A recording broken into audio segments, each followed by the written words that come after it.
ये भगवान की योग माया बड़ी विलक्षण, विचित्र और अलौकिक है। आपका जैसा भी भाव वैसे आपको भगवान दिखाई दे, पक्का मानिए। आप स्त्री भाव से देख रहे हैं तो भगवान आपको स्त्री रूप में आपके पास है, पुत्र भाव से पुत्र रूप में आप जान नहीं पा रहे, वही है, दूसरा नहीं है। हजारों बार बता चुके हैं कि ना मानने और ना जानने पर भी आपके हृदय में सत्ता उन्हीं की है।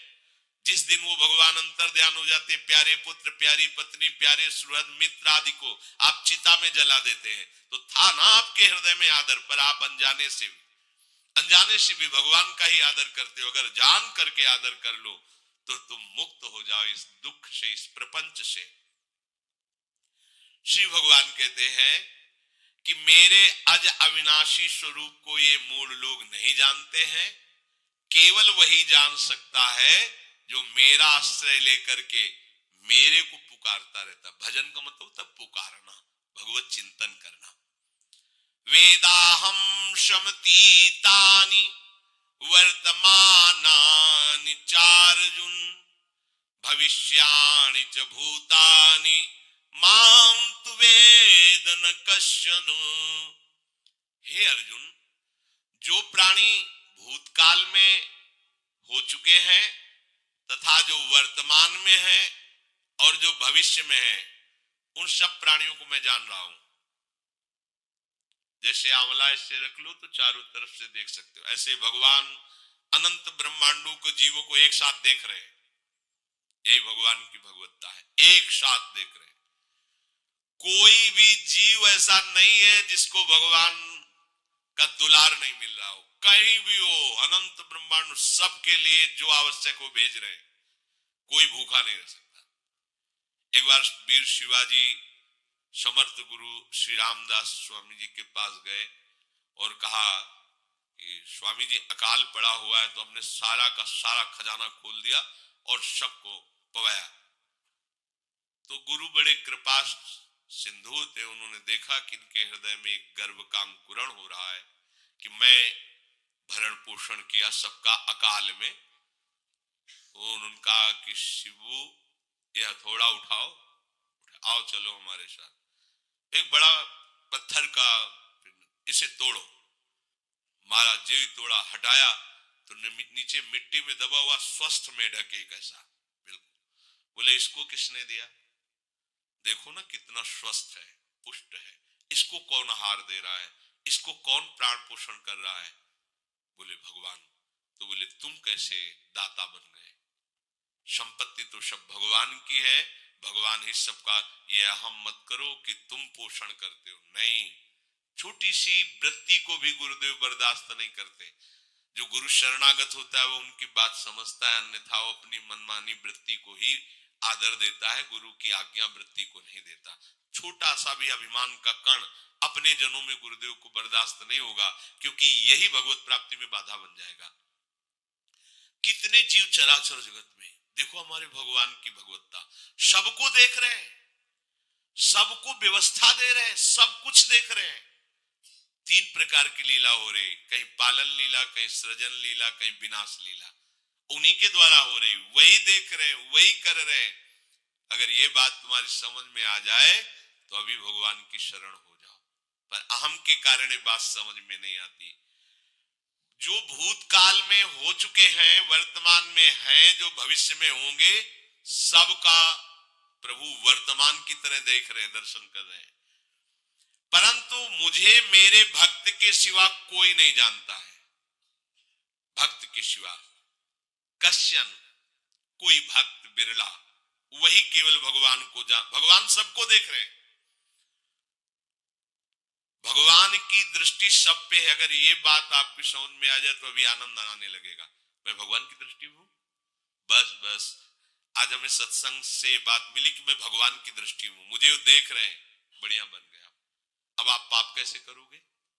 क्योंकि भगवान की दृष्टि में भगवान आपको देख रहे हैं। डरो, किसी गवाही की जरूरत नहीं, वो देख रहे हैं। तो आप भय क्यों कर रहे हो? आपको भगवान देख रहे हैं, आपको डरना नहीं। फिर आप कामना क्यों कर रहे हो? भगवान आपको देख रहे हैं, जो चाहिए उस समय से दे देंगे, आप निश्चिंत रहिए।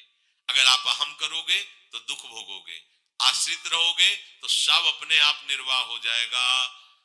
एक आदमी ट्रेन के डिब्बे में बैठे ऐसे ऐसे दौड़ रहा था। एक ने पूछा भाई क्यों दौड़ रहे? बोले अमुक स्टेशन जाना है। तू बैठ जा, गाड़ी चल रही है, ट्रेन चल रही, तू बैठ जा। ऐसे ही त्रिगुणात्मिका माया की ट्रेन चल रही, पूरे विश्व का विश्वंबर भरण पोषण कर रहे हैं, तू तो बैठ जा भगवद आश्रय लेकर के, तू काहे को दौड़ा घूम रहा है? लेकिन ये अहंकार के कारण भटकता रहता है।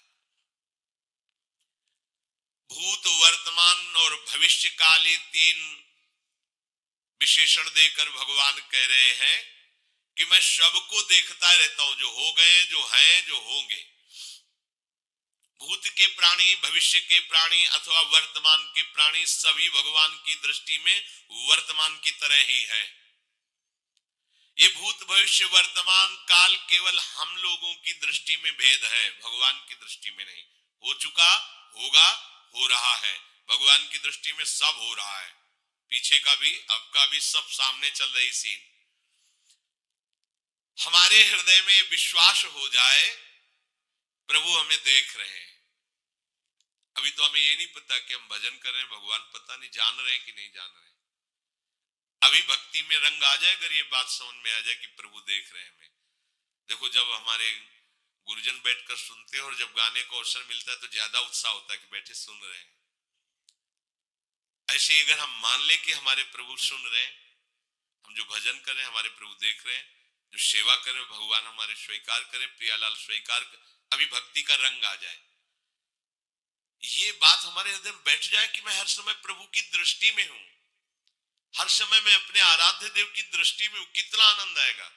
अंदर से सोचो जरा, हर समय वो हमें देख रहे हैं, वो कह रहे हैं मैं देख रहा हूं, पीछे जो तुम किए वो देख रहे हैं वर्तमान की तरह, अभी जो वो तुम देख रहे हो, देख रहे हैं, आगे जो करोगे वो भी देख रहे हैं। वो पहले से उनको सब पता है, तुम ऐसे ऐसे चलोगे, ऐसे ऐसे कार्य करोगे। भगवान की दृष्टि में सब कुछ वर्तमान ही रहता है। संपूर्ण प्राणी काल के अंतर्गत है और प्रभु श्री हरि कालातीत है। देश काल वस्तु व्यक्ति घटना परिस्थिति ये बदलते रहते हैं, पर प्रभु श्री हरि वैसे के वैसे ही रहते हैं। काल के अंतर्गत प्राणियों का ज्ञान एक सीमित है। अब इस दीवार के पीछे कौन खड़ा है, क्या कर रहा है पता नहीं, पर भगवान की दृष्टि में नहीं। भगवान की दृष्टि में सुमेरु पर्वत पर क्या हो रहा है, जहां किसी की दृष्टि, वहां भी उनको, ब्रह्मलोक में ब्रह्मा क्या कर रहे हैं, बैठे बैठे सब। इसलिए कितने महान ईश्वर है। एक छोटी सी भी चींटी को दाना मिला कि नहीं, उनको चिंता है। देखो आप छोटे से दो चार लोगों का भार लेकर के चिंतित हो रहे हो, अनंत ब्रह्मांडों के अनंत जीवों का भरण पोषण प्रभु हमारे कर रहे हैं और निश्चिंत है। अचिंत शक्तियां भगवान की, तो आप भी तो उनके बच्चे हो ना। ये सब कहने का मतलब है आप भी तो उन्हीं के अंश हो ना। दो चार की चिंता में इतने तुम बावरे हो रहे हो, डिप्रेशन में पहुंच रहे हो, दो चार कामनाओं के पीछे इतने। अनंत ब्रह्मांड तुम्हारा जो अंशी है, अनंत ब्रह्मांडों के अनंत जीवों का अनंत काल से भरण पोषण करता चला आ रहा है। कहीं भी किसी के साथ कुछ भी गलत नहीं हो सकता। जैसे कहते कि क्या गलत हुआ, देखो ना अभी तो बच्चा था, ऐसा ऐसा हो गया, तो तुम्हारी दृष्टि में बच्चा है, पीछे तो बहुत पुराना है ना, जो कर्म करके आया उसका फल। कहीं भी गलत किसी के साथ नहीं होता, ध्यान रखना। जहां कुछ होता है, अभी हमने देखा मनो कि ये तो बहुत गंदा है, तो सीधे जा रहा था, ये आदमियों ने मिलकर इसे पीटा, अभी सीधा चल रहा, पीछा टेढ़ा चल के आया है, और जिनको पीटा है वही आके इसे पीट रहे हैं। अब हम वर्तमान को तो देख रहे हैं ना, पीछे की बात तो देख नहीं रहे ना, और भगवान पीछे की देख रहे हैं कि इसने पीछे बहुत ऐसा गलत किया, उसका हिसाब इसको मिल रहा है, इसलिए चुपचाप देखते रहते हैं। ध्यान रखना, इतना भी गलत नहीं हो सकता इस सृष्टि में। वो कैसे गलत नहीं हो रहा, अभी तो नौ युवक था, उसने कुछ ऐसा किया ही नहीं, अभी तो नई अवस्था थी, अभी तुम्हें दिखाई दे रहा है 15 वर्ष का है, लेकिन भगवान देख रहे मेरा पुरातन अंश है, किस जन्म से क्या क्या करते चला आ रहा है। ये ज्ञान हो जाएगा तो किसी भी बात में आपको दुख नहीं पहुंचेगा, विक्षेप नहीं पहुंचेगा। ये बड़े बड़े विक्षिप्त हो जाते। एक गौतमी नाम की महान तपस्विनी थी, महाभारत में कथा आती है, उसका एक ही पुत्र था और उसको सांप ने काट लिया। तो वहां की कुल भील उठा के लाए और कहा देवी मां, ये देखो सांप ने तुम्हारे बेटे को काट लिया। तो उनका इतनी सामर्थ्य सांप की कैसे हो गई कि मेरे बेटे को काट लिया, और मेरे से भय नहीं माना। आकर्षण वृत्ति जीव ही की सांप सामने आ गया, तूने क्यों काटा, मैं तुम्हें भस्म कर दूंगी। तो आपने कहा पहले हमारी प्रार्थना सुन लो। मेरे सर पर मृत्यु ने आकर के अपना शासन जमा लिया और कटवा दिया, मेरा कोई दोष नहीं। मृत्यु का आकर्षण किया, महान तपस्विनी भगवान व्यास देव जी ने ये लीला कथा गाई है। मृत्यु का आकर्षण किया, साक्षात मृत्यु सामने आ गई, थर थर कांपने लगी। गौतमी जी ने कहा मैं अपने तपस्या के बल से तुम्हें भस्म कर दूंगी। हमारे ऐसे निष्पाप बालक को तुमने सांप के द्वारा प्रेरित करके कटवाया। बोले मेरे ऊपर काल का शासन है, काल ने मुझे प्रेरित किया, मैंने सांप को प्रेरित किया, मेरा कोई दोष नहीं, ये काल का शासन। काल का आवाहन किया, काल उपस्थित हुआ। काल ने कहा कि मेरा इसमें कोई दोष नहीं, इस बालक के पूर्व जन्म के कर्म के द्वारा मैं प्रेरित हूं। इस बालक के कर्म से प्रेरित होकर मैंने मृत्यु को प्रेरणा की, मृत्यु ने सांप को प्रेरणा की और इसने डस लिया। अब आप बताओ किसका दोष है? शांत हो गई, क्योंकि इस बालक के ही तो कौन काहू के सुख दुख कर दाता, निज कृत कर्म भोग सुन भ्राता। कोई किसी के सुख दुख का हेतु नहीं है, अपने कर्म ही है जो हमको दुख सुख देते हैं। और ये भगवान देख रहे हैं। कोई जैसे आपको अभी मनुष्य शरीर मिला, स्वतंत्रता है, अब आप जो पापाचरण चाहो छूट है कर सकते, या जो पुण्य कर्म चाहो कर सकते, या भजन करना चाहो कर सकते हो। ये स्वतंत्रता केवल मनुष्य शरीर को दी गई है। आपको जो पूर्व भोग मिल रहे हैं वो आपके पीछे के कर्मों के हैं। तो जो ज्ञानी जन होते, विवेकी जन होते, आए हुए प्रारब्ध को भोग लेते, नया कोई पाप नहीं करते, निरंतर भजन करते रहते, भगवान की कृपा से मुक्त हो जाते। अगर भगवान की शरण में नहीं होगे, भजन नहीं करोगे, तो आपके ऊपर बहुत से ऋण है, दुर्गति हो जाएगी। ऐसा नहीं है। आप यहां भी तो देखो ना, आपके मकान, आपका व्यापार, सब कुछ आपका कहा जाता है, लेकिन सब कुछ सरकार का है। हर चीज का टैक्स देना पड़ेगा तुम्हें, पानी का भी टैक्स देना पड़ेगा, मकान का भी टैक्स देना पड़ेगा, और तुम भी जो करोगे वो पैसा दो सरकार को। टैक्स तुम ऐसे फ्री थोड़ी जा नहीं होता, देना पड़ता है ना। आप मान लो नौकरी कर रहे हो कि हमारी नौकरी करे, तो उसमें सरकारी टैक्स कटेगा आपका, क्योंकि आप सरकारी आदमी हो, भारत देश के वासी हो। ऐसे ही ये टैक्स लगे हुए सरकारी भी, मातृ ऋण, पितृ ऋण, ऋषि ऋण, ये टैक्स है। ऐसा नहीं कि तुम कमाओ खाओ और इसके बाद मर के जाओ स्वर्ग मिलेगा। टैक्स चुकाओ। ये मनुष्य शरीर मिला, इन ऋणों से मुक्त हो। अगर नहीं हुए तो भी तुम्हें दुर्गति होगी। आप देखो, जब कभी ऐसी सूचना मिलती कि अमुक आदमी का अमुक धन पकड़ा गया, तो इनाम दिया जाता है क्या कि इतना कमा लिया? सजा दी जाती है। तुमने टैक्स की चोरी की, अगर चोरी नहीं की, मेहनत से कमाया या व्यापार से कमाया, दिया नहीं सरकार को, हाँ दिया नहीं, इसीलिए तुम्हें टैक्स की चोरी का दंड मिलेगा, सारा धन अपहृत हो जाएगा, तुम्हारी निंदा होगी, तुम्हें सजा मिलेगी। बोलो मिलती है नहीं? ऐसे ही ये लड़का, बच्चा, पत्नी, पुत्र, परिवार जो भी है, ये सब श्री भगवान का तुम्हें टैक्स देना है। क्या टैक्स देना है? भगवान की शरण होकर उनका सुमिरन करो, सारे ऋणों से वो मुक्त कर देंगे। एकादशी स्कंद में कहा है, मेरा भजन करने वाले का कोई ऋण नहीं रह जाता। और नहीं तो महाभारत में ही प्रसंग आता है, एक जरत्कारु नाम के ब्रह्म ऋषि थे। ऋषि और भक्त में बड़ा अंतर होता है। वो तपस्या प्रधान, जैसे दुर्वासा ऋषि तपस्या प्रधान थे, वो बाल ब्रह्मचारी और तपस्या से युक्त एक दिन भ्रमण कर रहे थे, तो आवाज आई, मेरी रक्षा करो, मेरी रक्षा करो। तो उस आवाज की तरफ बढ़े तो देखा कुएं में उल्टा लटके हुए बहुत से ऋषि, और एक केवल तंतु है, एक केवल तंतु है जिसमें दो चूहे लगे हुए, उसको भी काट रहे हैं, एक काला और एक श्वेत। तो उन्होंने देखा और दयालु हो गए कि ऋषियों, मैं तुम्हारी कैसे रक्षा कर सकता हूं? तो उन्होंने कहा कि ये जो दो चूहे हैं रात और दिन है, और जो हम लोग हैं ये तुम्हारे पितर हैं।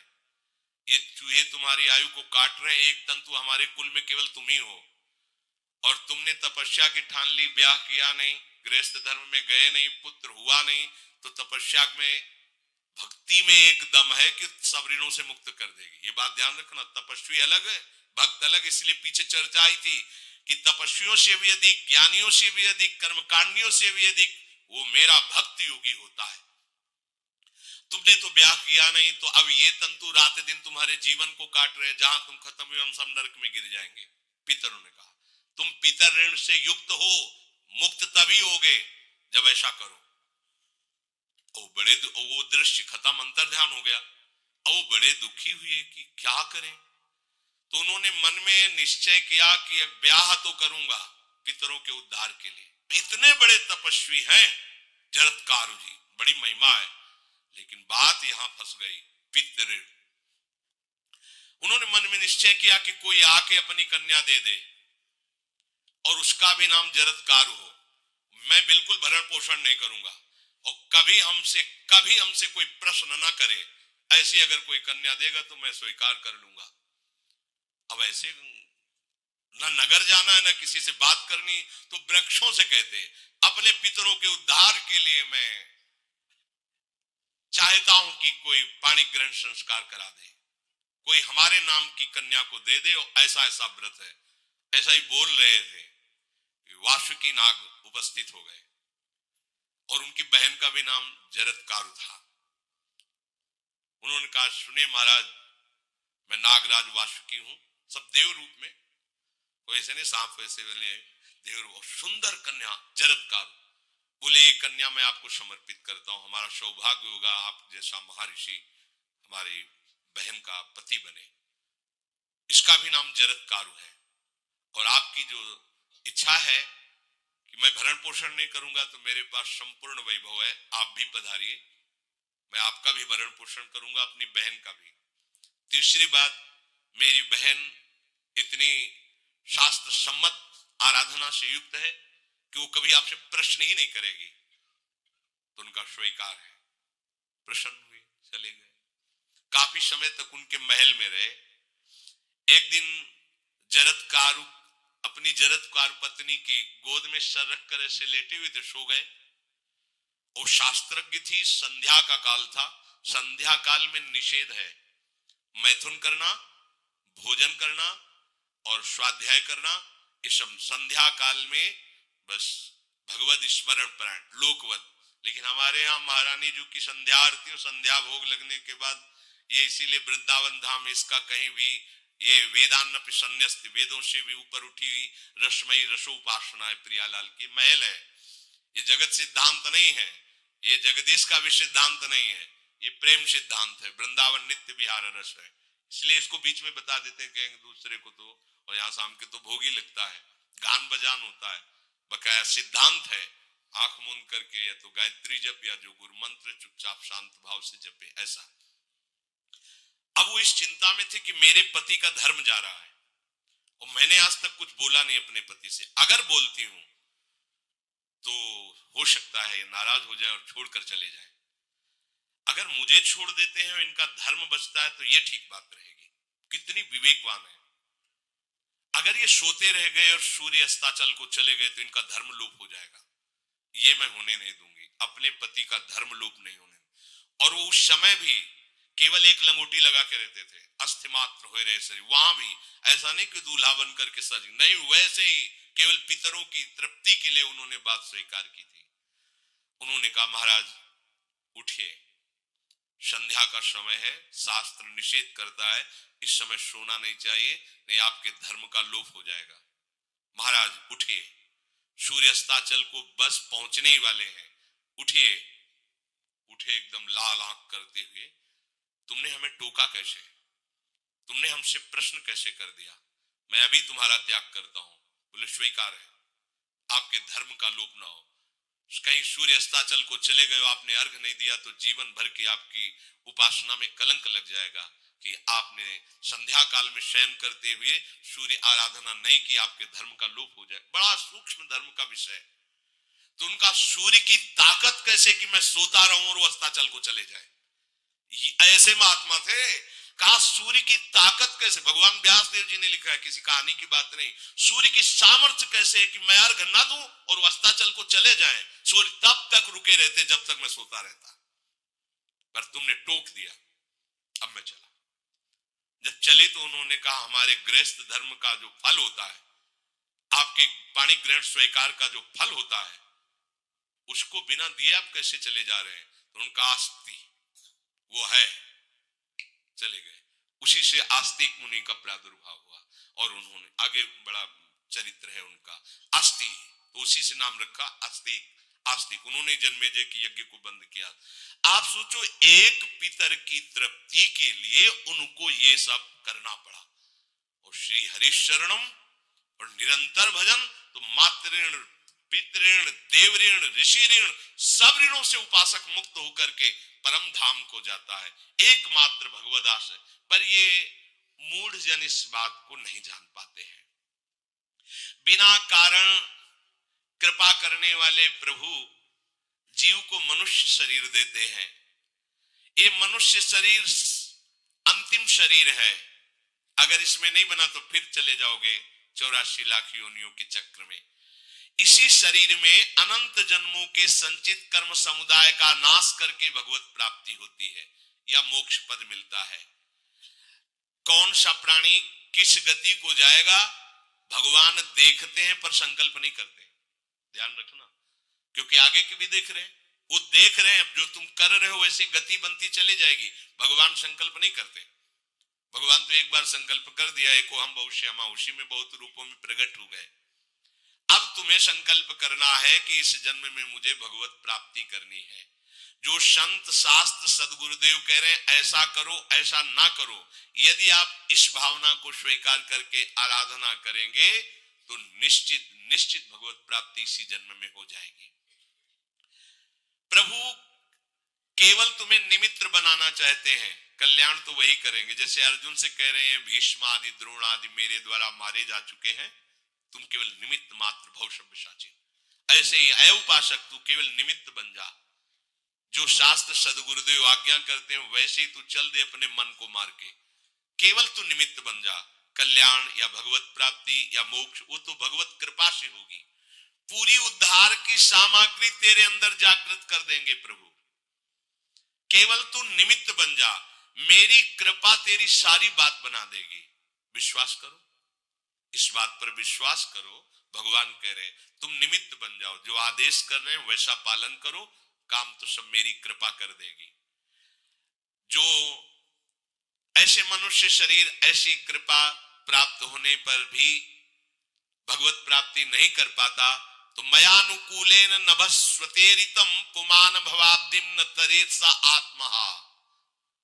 ऐसी मेरी कृपा का सहारा मिलने पर यदि वो भगवत प्राप्ति नहीं कर पाता तो बोले आत्महा है, वो आत्महत्यारा है, वो दुर्गति को प्राप्त होता है। मनुष्य के लिए खास बात है कि प्रभु ने कृपा करके तुम्हें जो सामर्थ्य दी है, जो समझ दी है, जो सामग्री दी है, उसका दुरुपयोग मत करो। केवल भगवत प्राप्ति के लिए चलो, केवल भगवत प्राप्ति के लिए। ये सबकी समझ में नहीं आएगा, बिल्कुल बात समझ ले, केवल भगवत प्राप्ति के। ये जो कहते हैं कि और हमारे धर्म कर, ये सब फसाव है। आप गृहस्थ बने रहो, आप व्यापारी बने रहो, पर आप लक्ष्य रखो कि मुझे इस जन्म में भगवत प्राप्ति करनी है। आपका लक्ष्य दृढ़ होगा तो नाम जप चलता रहेगा, संसार का कोई विकार आपको परास्त नहीं करेगा। अगर आपने ऐसा अटल निश्चय कर लिया तो तुम्हें जो भगवत सामर्थ्य मिली उसका तुम दुरुपयोग नहीं करोगे। देख लो, अपने लोग बहुत बड़ी गलती करते हैं, जो आध्यात्मिक ऊर्जा शक्ति उसको विषयों में दुरुपयोग करके नष्ट कर रहे हैं। कहते हैं अब हमारा मन नहीं लगता, अब हमारा बड़ा शांति है, घबराहट है। क्यों शांति है, क्यों घबराहट है?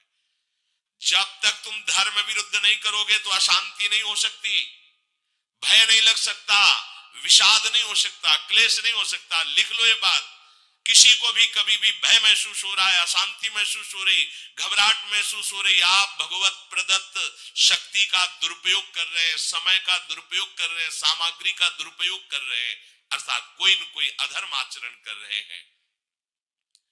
अभी आपको उपाय बता देते हैं। यदि तुम्हारा मन जलन पैदा कर रहा है तो भगवान से हाथ जोड़कर कहो कि हे नाथ, मेरे से अब तक जो गलतियां हुई हैं उन्हें क्षमा कर दो, आगे मैं गलती नहीं करूंगा आपके बल से, आपके बल से। ये भी ध्यान रखो, आपके बल से, अपने बल से नहीं, आपके बल से। हे नाथ ऐसा मुझे बल दो जिससे कभी मैं आपके और गुरुदेव के विपरीत न चलूं। अगर कोई हमसे गलती हो जाए तो मुझे तत्काल दंड दे देना, क्षमा मत करना। आगे ये बहुत बढ़िया बात है। अगर हमको क्षमा कर दिया जाएगा तो हमारे मन को उत्साह बढ़ जाएगा फिर गलती करने का। अगर दंड दे दिया जाए तो मन डर जाएगा। इसीलिए प्रार्थना में ये भी कहना चाहिए, पर हिम्मत नहीं पड़ेगी क्योंकि मन को बहुत दुलार करते हैं ना, कि प्रभु मेरे से जो गलती हुई उसे मुझे दंड दे दो, मैं क्षमा नहीं चाहता। क्योंकि हम देखते हैं जब हम क्षमा कर देते हैं तो उसका उत्साह बढ़ जाता है मन का और गलत करने का। प्रभु इसे क्षमा मत करो, इसे दंड दो। एक बार इसकी भरपूर बेइज्जती होनी चाहिए। जब इसको सब देखेंगे हाँ ये, तो अपने आप ही मन सही रास्ते में आ जाएगा। प्रभु आप क्षमा कर देते और बात गुप्त रहती है तो इसको बढ़ावा और मिल जाता है और पापाचरण कर, क्योंकि ये दुष्ट है ना। अगर साधु हो तो बचत हो जाए कि देखो प्रभु ने इस गलती को छुपा दिया और कोई जाना भी नहीं और क्षमा भी कर दिया, अब मैं आगे से बिल्कुल नहीं करूंगा। ये दुष्ट है ना, ये ऐसा नहीं करता। क्षमा हो गई तो उसको लगता है आगे भी क्षमा हो जाएगी, चुपचाप चलो मनोरंजन करते हैं। नहीं प्रभु मुझे दंड दीजिए, जैसे कुंती जी कहती है मुझे विपत्ति दीजिए, ऐसे उत्तम भक्त वही है। हे नाथ आज तक जो गलतियां हुई क्षमा कीजिए, आगे गलतियां नहीं होंगी, ये मैं आपके बल से कह रहा हूं। प्रभु यदि मेरे से चूक हो जाए तो आप क्षमा मत करना, मुझे दंड देना जिससे मेरा सुधार हो जाए, मैं आपके अनुकूल चलने लगूं। मनुष्य की असमर्थ दो तरह से होती है। एक असमर्थ कि वो कर ही नहीं सकता, जैसे किसी से कहा जाए कि तुम ये मकान उठा करके वहां रख दो तो कर ही नहीं सकता। ऐसी सामर्थ्य जो आप में करने के लिए भगवान कभी आदेश ही नहीं देंगे, ध्यान रखना। एक बात ध्यान दीजिए, कोई भी ऐसी भगवत आज्ञा या गुरु आज्ञा नहीं होती जो आप नहीं कर सकते। आप जो कर सकते हैं वही आज्ञा होती है। दूसरी असमर्थ ये होती है कि करना चाहता हूं, समय भी है, पर पता नहीं कोई अंदर से करने नहीं देता। भजन करना चाहता हूं, ब्रह्मचर्य से रहना चाहता हूं और अनुकूल कृपा भी है, सत्संग मिल रहा है, धाम बात सब, पर कोई हमारे ऊपर सवार हो जाता है और हमसे ऐसा करवा लेता है। यह है प्रमाद, यह है मूढ़ता, ये साधक को नष्ट कर देती है। दो प्रकार की असमर्थता की बात हुई। एक ये कि भाई हम असमर्थ हैं, कहा गया कि इस मकान को वहां उठा के रख दो, नहीं रख सकते, तो ऐसा आदेश ही भगवान और गुरुदेव का होता नहीं होगा। अगर आदेश हो गया है तो आप उठा के देख लेना, आप उठा लोगे। अगर आपको ये ध्यान रहा कि गुरुदेव की आज्ञा है, हरि की आज्ञा है, हो जाएगा। हम कई बार आपको कहा है, अंगद को ऐसे मसल दें, ऐसे वीर थे रावण की सभा में, पर राम प्रताप सुमिरपन रोपा। इस सभा में कोई बड़ा वीर हो, मेरा पैर उठा दे, राम जी सीता जी हार जाएंगे, वापस चले जाएंगे। ये बात थर्रा देने वाली बात है। घबरा आराध्य देव और माता जानकी दोनों को दांव में लगा दिया, उठा दे कोई पैर, पर उनको भरोसा था कि मैं राम के बल पे कह रहा हूं। राम बल आकर के विराजमान हो गया, कोई नहीं उठा पाया। आखिरी में रावण झुका, मेरे झुकने से, मेरे सामने झुकने से तेरी बात नहीं, तो जो बार बार जिनको मनुष्य कह रहा है उनके चरणों में जा, मैं उनका एक तुच्छ दास हूं। यदि आदेश हो जाए तो घूंसा से सबको मार करके तेरी पत्नियों को बंदी बनाकर और तुझे अभी राम जी के सामने डाल दूं। ये अंगद नहीं बोल रहे थे, ये राम प्रताप बोल रहा था। ऐसे ही यदि आपको आदेश कोई शास्त्र का या गुरु का है तो आप अक्षरशः समझ लीजिए उसमें उनका बल भी है, पर हम लोग उस बल का तिरस्कार कर देते हैं। थोड़ी सी मन की डालकर उसको हल्का किया तो वो बल वापस हो गया। सीधे जो बात मानी जाती है उसमें उनकी कृपा शक्ति होती है, और जो अपनी मन की लगा की जाती है वो साधन होता है। कृपा शक्ति और साधन में अंतर होता है।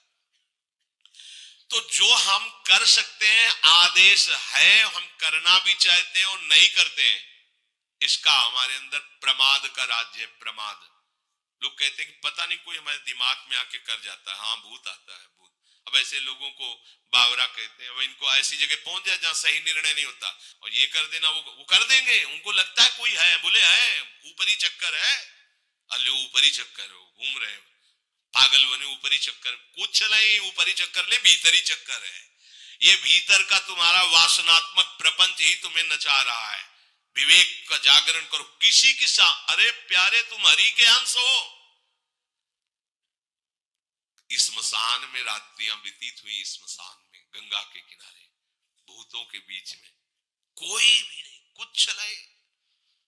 सीम की चाप सके को तासु बड़ रखवार रमापति जासु, अकेले, न युवक अवस्था, कोई साथ देने वाला नहीं, अंधेरा, कोई टार्च नहीं, कोई व्यवस्था नहीं, हर समय एक अपार आनंद, भगवदानंद। कोई भय छू सकता है? हर समय हरि की दृष्टि में आप रहते हैं। आप भी ये प्रमाद मत कीजिए, ये प्रमाद है और कुछ नहीं है जो आप आचरण विरुद्ध कर देते हैं।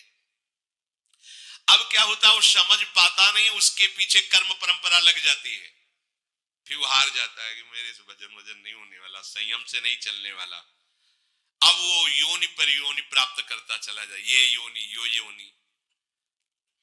भगवान के स्वभाव को समझो और उनके आश्रित हो जाओ। कोटि विप्र बदल आ गए जाहू, आए शरण तजो नेता। जो नर होए चराचर द्रोही, आवे सभय शरण तक मोही। तज छल कपट मोह मद माना, करूं शब्द ते साधु समाना। एक बार जीवन को प्रभु के चरणों में अर्पित कर दो, बस प्रभु सब संभाल लेंगे अपने बल से। अपने बल से संभालने का तात्पर्य है आप उनकी आज्ञा पालन का प्रयत्न करो। प्रयत्न की सफलता प्रभु के द्वारा होती है। जब हम प्रयास करते हैं ना, तो प्रभु हमें आगे से आगे रास्ता देते चले जाते हैं। और ये जन्म भगवत प्राप्ति होनी ही चाहिए। अब इसके नीचे सौदा मत कर लेना। प्रभु से मिलने के सिवा और कहीं सौदा न कर लेना, क्योंकि आपके पास धन है। ठग लोग आएंगे आपको ठगने के लिए, ये भोग भोग लो, ये भोग भोग लो। कैसे बताएं, यदि तुम भगवत आश्रित हृदय से हो जाओ तो स्वप्न में भी तुम्हें डिगने नहीं देंगे। एक बार किसी उपासक ने अपना अनुभव बताया कि स्वप्न में उसके सामने कई भोग सामग्रियां से भरा हुआ मकान, सब व्यवस्था, वो एक बहुत सुंदर तरुणी, बस हमने आपको पसंद कर लिया। ये स्वप्न की बात, हमने आपको पसंद कर लिया, हम जिसकी खोज में थी वो आप हमें मिल गई, बस अब तो हमारे जीवन धन आप ही हो। वो सुनने लगा, मतलब उसको अच्छा लगने लगा ये बात सुनने में। इतने में ही एक देवी प्रकट हुई, इतना सुंदर रूप कि करुणा बरस रही थी उस रूप से, और स्पष्ट कहती ये छल है, ये कपट है, झुकना मत, देखना मत, इसकी सुनना मत। यदि सुन लिया और इसके प्रलोभन में झुक गए और इसको देख लिया तो तुम चले जाओगे, तुम्हारा आंख खुल गई। बड़ा आनंद हुआ उस उपासक को कि स्वप्न में भी आश्रयदाता उसको डिगने नहीं देते। स्वप्न में भी, ये बात समझ लो, स्वप्न में भी भय आने नहीं, स्वप्न ही था। हो सकता था स्वीकृति उस उपासक के हृदय की हो जाती, लेकिन जगने पर हाहाकार मच जाता कि कैसे स्वीकृति हो गई। पर देखो, जिसका आश्रय लिए वो उससे सुंदर रूप लेकर खड़ा हो गया और समझा रहा है छल है, कपट है, झुकना मत, देखना मत। आप तो केवल आश्रित होके तो देखिए, जागते हुए, सोते हुए, स्वप्न में, ये तुम्हारी अवस्थाएं प्रभु की नहीं है। वो तुम उन्हीं की गोद में जग रहे हो, उन्हीं की गोद में सो रहे हो, उन्हीं की गोद में शयन कर रहे हो। एकमात्र प्रभु का आश्रय लेकर निरंतर भजन करते हुए इस जन्म में केवल भगवत प्राप्ति, अन्य सौदे में हमें फंसना नहीं है। बहुत से प्रलोभन आएंगे कि ये फ्री ले लो, फ्री भोग लो, कोई नहीं जानेगा। आपको सौदा नहीं करना अपने हरि आश्रित बल का, आपको उससे केवल हरि की प्राप्ति करनी। प्रलोभन आएगा, ध्यान रखना, भय आएगा, हे भगवान आज तक जो भजन किया है इस भय को हटा दीजिए, क्योंकि इज्जत चली जाएगी, सब लोग थू थू करेंगे, मेरे से बहुत गलती हो गई, हटा दीजिए।